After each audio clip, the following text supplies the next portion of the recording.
lea tuai, e sili lava lau ami o tonu. O mea ua e whaia, o mea mamana ia. Lea tuai, o ai ea, e tusa maoe. Wa vea le nei, has Faiupu e a vea tu mua tātou whawhelo inga le nei Taeao. Mai le tusia whaisalamu, lea tuai, e sili lava lau ami o tonu. Wa e whaia foi mea mamana. Ai o ai foi e tusa maoe. O lea lofa nā lea tua, o toi soifua malo nei ola. Ua mawhai ona malai fua mai le nei Taeao. Te loa matantonu, o lo iei tele o tangata ua ala whai ma le wha anua noanga. Ma lingo loi mata. Ai whaftai le file mua le tato matai o le langi. Leo mawhai ona tato maua le nei Taeao fo. Ona uwhiwhia ona whawhiroa i atu ma whātārofa atu. Le tunga le taitai au le ngaruenga sa moa fitu tuto tas. Pasta wili papu ma wheritua i atiana ma le ai. Ma ro lawa le loto tele a wale fina ngaro o le tua. Whātārofa foi. Ma tai fia o le au whengaruenga so se i whale nei pāneta. Ma o tau ai. E kāle sia ma tanga ruenga taitas. A meiso tātou atunu pelo sa mua ma whaiona mai mua le nei Taeao i le nei ala reo. I le swafa manu maro Jesu ke riso te whapea tuai tā rofa lava. I le nei Taeao a le i whengai ma se Faiupu le nei Taeao. O le awala ulia le Aufaipese se vi inga e tatala i se Faiumu i tātou le nei Taeao.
O le a tātou taru. Ia waelo mātou tamai o lo a whio lunga langi. Mātou whaftai lo whio lo wanga leima lo alofa ia te mātou. Ma whai o na mātou ala whai mai le nei Taeao fou. O le se tala whanua noa po se tala e popole ai mātou loto nei Taeao. Ta māua e sira whio rea mātou whai tauina po le aso whina ngaru mo i mātou. Taro rau whio whamure mole. Ia mafuta mai roa nganga pa ia. Ia mātou māla malama ia te mātou le upu o rea mātou whaafonga le nei Taeao. Ia whamanuia le au whaafonga. Ia nā tia fwele tangata vai mar whatau waa. Ina mawhai ona alu male mana ro whiau. Tu mau pero vinga nei se o le whavavau e whavau lau. Amen. Te roa o le au tū mo le nei māsina o ke topa. O le atua moni e tō tas. The one true God. Male o le au tū foi le nei vai aso. O le atua o loo soifua e whavavau. Our eternal living God. Ai le nei Taeao, o loo iei se mau au tū. I le nei Taeao. A tātou sila atu i le tusi le leo Taeao o our morning watch. The key text will be found for today. I le tusi leo i Isaia mta apu e 5:5. Alona Faiupu Su'a 5. A wā o loo whapeo na whetalai mai. O le ua maua lunga. Ma ua sirisiri. O le a fio e whapavau. E pa ia lona swafa. O te nofo i le mea maua lunga mad pa ia. Ma te no nofo foi. Ma le ua momomo. Ma ua maulalo lona loto. E wha ma whana. I e ua loto mawalano. Ma wha ma whana ina loto. O e ua loto momomo. For thus say an high and lofty one, that inhabitant eternity, whose name is holy, I dwell in the high and the holy place, with also that is of a contrite and humble spirit, to revive the spirit of the humble, and to revive the heart of the contrite ones. O le au tū i le nei Taeao, o le atua maua lunga, ma le siri ese, o le a fio e whavavau. The true living God who dwells in a high and holy place for eternity. I le mau au tū le nei Taeao, a e whaafofonga la i le vahenga mua i le Faiupu lea po le mau au tū. Whai mai le vahenga mua, a wā o loo whaapea o na whetalai mai. Oi, o lewa maua lunga, ma ua sili. O lea fio e whaavavau, e pa ia lona suafa. O vahenga ia mua i le Faiupu lea, o i e tau mai ai le characteristics of God. O le winga le atua. Le wa tātou sila hatu le nei māsina atoa, e tau mai, o le atua, foa. O le atua, e au mana, ma le mahalosi umalawa.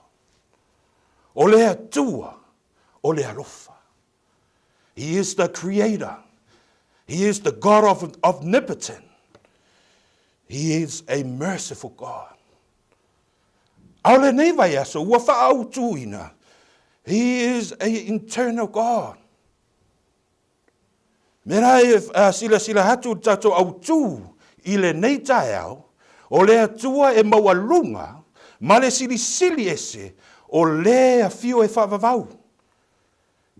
A e whaitaura ni mataupu a toa i le mataupu lea 5:5, i le tusi lea i Isaia. E iele mafua anga, ua whetalai atu le atua, his own character. Whamai, o loo whapea o na whetalai. Oi, o le ua maua lunga, ua sili ese, o lea fio e whaavavau. Whamai e pa ia foi lona suafa. Whamai le mata upu a toa. Ai whai tauna a Faiupu e tolu se o sutas. Whamai o tau ia o le tau tala i le nu o Israel. Wa mamau tere le ala rewa tau te iai. Your hearts have been drift away from me. Aisea, o le malosi, o le ifo le tupua. E o fo i lātou whanau ua whasi o tia, e o se ai tau langa, o le atua, foreign gods, mo nu es. Wa le ifo i le atua, o lo soi fua e whavavau, a ua ifo i tua whapaupau. Tangata muri lua, tangata wa o ese o lātou loto i le atua. A ese le tāua le Faiupu e sfuru dua, ma le sfuru tonu, i le mata upu lava lea. Vetalai atu le atua ia Israelu. Israelu. O tau ia le wa matana o ese o tau loto. Tau te fia e ifo i atua ia. Tau te fia e whahari i atua ia. I tu tono a inga ma ota ma luma o whaitoa o tau ahi. Ai whai maile Faiupu e sfurudua, o te whaari atu lau a mi o tonu. Ma au ngā ruenga, e lea o ngā foi ia mea ia te oe. Ai a langa, ia lave ai, au whanga ia te oe. E si tia i la tau uma, e le matangi. E avea i le mānawa, au lewa whatua tua ia te au. E maua e ia, le nuu e whaimona, tofi, lou maunga pa ia. Whamai le wheteleanga le atua o tau Israel. Tau te mana tu natu lava, o le lein mea le tau te whaia. A e leo o malama lama Israel, wa fuli tua la tau loto, ia iovu. Wa ifo i tupua. Wa ifo i mea whatangata na whaia i la tau lima. O mea o maa, o la au. O mea ia le ise ola. E le mawhai ona tau tala. E le mawhai ona tali le mana umia. Ai ofo i le atua, o le ifo lava iai. O le mafu angana e whaitaure, toi whaitaure Faiupu e sfururua. Mai Faiupu e sfuru maritoru, whamai e a langa, ia e whaia e lave hai oe. Ai wa confirm e le tua whamai e si tia la tau, a tua ia le tau te ifo. Whamai e uma i le matang. Whamai e o sina mānawa, e pa ua tau atua ia le tau te ifo iai. Just a breath. Just a blow of a breath. And that God and that idol will be destroyed. O le mea o loo tamawhai e hao atu e le tua lona nuu. E le ai se si atua e tutusa ma le atua o loo soifua lunga le lang. Mena e whai mai le vahenga mua. E le tusi tato mau autu i le Isaia. O loo whapea ona whetalai mai o ia. O lewa maua lunga. Maua sili. O lea fio e whavavau. E pa ia fo ilona suafa. Mena e whaitau ifo le mta upu wha i le tusi a whalinga. Ua vai atu Ioane. Ua vai atu a e whaitau la le Faiupu e vanu mareiva. O nā e tau mai, o le mea ua vai e Ioane. I le mta upu e wha tusi whalinga. Ua vai atu le nofo ali i lunga le langi. Ma le tasi o le nofo i le nofo ali. Ua vai atu foi. Ua sio mia le luas fudu wha. to ina. A o ngā tonu, o lo iei manu e whā. Ai ese te tāhua, le vaenga lea e whaitau le whaipu e vanu mareiva. O mea ola e whā. O lo iei, o lo whaasanga le nofo ali, i le o lo nofo i le nofo ali. Whamaile le whaipu e vanu, o mea ola foi e whā. E tasi maona apau e ono. Ua whaataa lio lio, ai mau mata a toa ma lato i totonu. Lato te le mapu lava, i le hao maripo. I le whai atu e pa ia, lea lii, lea tua e ona malosi, umalava, o lena soifua, o loo soifua foi, o lea fiumai. And they say with these four beasts, holy, holy, holy. The Lord thy God, who is and still to come. Whamaile whaipu e iwa. Avivi I foi. Ma whaane ne. Ma whaftai atu I mea ola. I le o titie I le nofoari. O le soifua e whavavau lau. Whamaile le a whaipu e sfuru ma le sfuru tasi. O na whapau ai lea to ina. E toa lua sfuru ma le toa whai luma o le titie. I le nofoari. Ma ifo atu ele soifua e whavavau lava. Ma lafo lātou pale I luma o le nofoari. O lo whapea mai, leali ie e ta tau lava oe. Ina ia tuu atu ia te oe livi inga, ma le whaane neanga, ma le mana. A wana e whaia mea umalava, ona o lofina ngara foi, e iei lātou maua whaia. Ele na o le manu e wha, a e o foi to ina luas fudu wha, wapa whao mahifo I le nofo, I le nofo ali. Ma ua ave sea lato pale, aru, mahifo I le atu.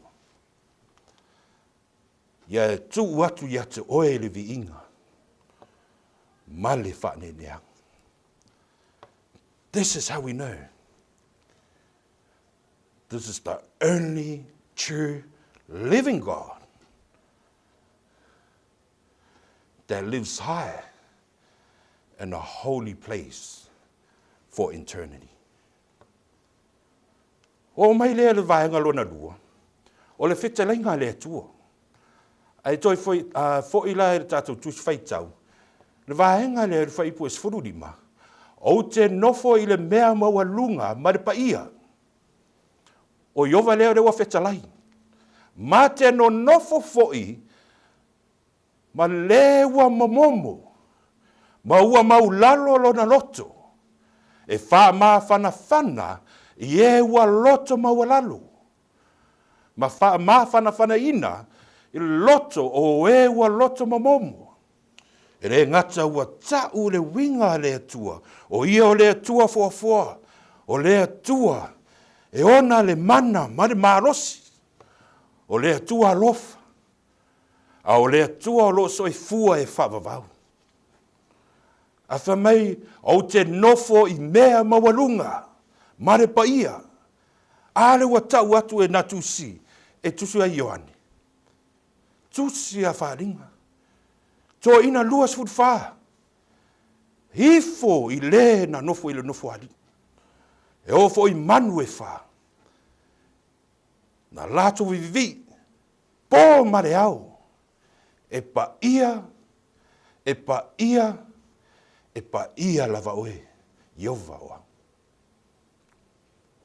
Tere taimi, tātou tangata angasara. Pisi le tātou mawhauwhau, mea o le ainga, mea o ngaruenga. Hala lea Taeao, usu ngaruenga, mānawa toi foi mai, maroro, ai le aise taimi ma le atua.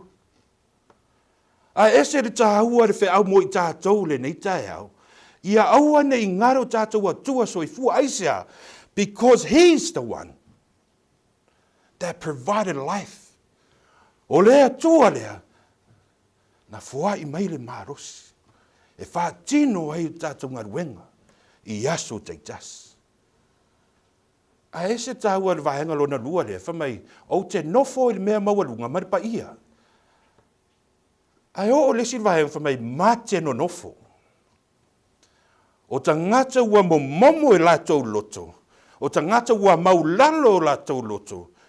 Whamai o lātou na mate no nofo I lunga le langi lea. E pa ia fo. Whamai e wha maa whanawhana ina I lātou. Ai e whai taure tus pa ia wha peretani e whamai. And I revived the spirit of the humble. O le winga o le upu leo le revive. To restore. To restore back to life. O tangata ia o momo male a tangata ua maulalo la tau loto. O loo wha tusa o tangata ang sala. O tangata e ui lava ua I loa o ia o a o tangata ang sala. Ai iei la tau wha tua I le atua o lo soifua. Mena fa mai le tusi a mātai o 5 Faiupu e 3 ma Faiupu e 4. A mu ia o e loto maualalu. Ai sea, a wā e o la tau I le mahalo I le lang. A mu ia e loto mama. A wā la tau I loa atu I le atua. Blessed who are poor in spirit, for theirs the kingdom of heaven. And blessed are in pure hearts, for they shall see God. O le mafuanga ua whamai a tāvita. Lea tuai, ia e whaia se loto mama. E iei le vahenga e tauna whai tangata anga sala. A mama le loto. A maularo le loto. E te tofi oe I le malo le lang. Ai whamai le Faiupu e 4. E o foi tangata e maularo a loto mama. E loa le tua. E ui lava tato le vaai whale tino. Le mamao le nofo ali o Yesu. Aru tato mata le whatuatua. Ma le loto mama. Talo tāvita whaia se loto mama. Create a new heart. Ea, whamai le vahenga muri. O te nofo I le mea mawalunga madpa ia. Ma te nofo foi. Ma le momo. Ma ua maulalo lo na loto. E wha ma whanawhana I e ua loto maulalo. Ma wha ma whanawhana ina. Loto o e ua loto momo. To restore those who know they are unworthy. Those who feel like they are sinner. That I will revive you. This is God. That I will restore you back to life. Because you will dwell with me in the high and holy place. Whamai le au tūle nei Taeao. O lea tua mawalunga. Male siri esu. O lea fio e whavavau. The true living God who dwells in a high and holy place for eternity. O lea tātu taru. Yo vailu mātou te mai o le langi. Whawtai mo le whea au e au mai o moi mātou le nei Taeao. Toi whamanatu ia te mātou. O oe o le atua o lo soifua e whawavau lau. E le ei se si atua e tusa ma oe. Mātou whawtai lea mo le whea au e toi whamanatu. A lei ta ape lo nuu fufuanga pei o le mahasani ai. O na mātou whawtaire lo fio, lo whamanuianga ue e mai mo I mātou. Ai talo lo wanganga pa ia tile o na whamatala ina I lato loto ma lato whinangaru. I le wheau o sa mātou whafonga. I lo whamanuianga lo nuu. O le ata ape o le audu whafo o tiu te mawhaiva pe o mahasani ai. Whamole mole tamai e lo whamanuianga ia te lato. Ia whamanuia ia te mātou umalava tamai. O na suafa Yesu mātou taro atu ai nei. Amen.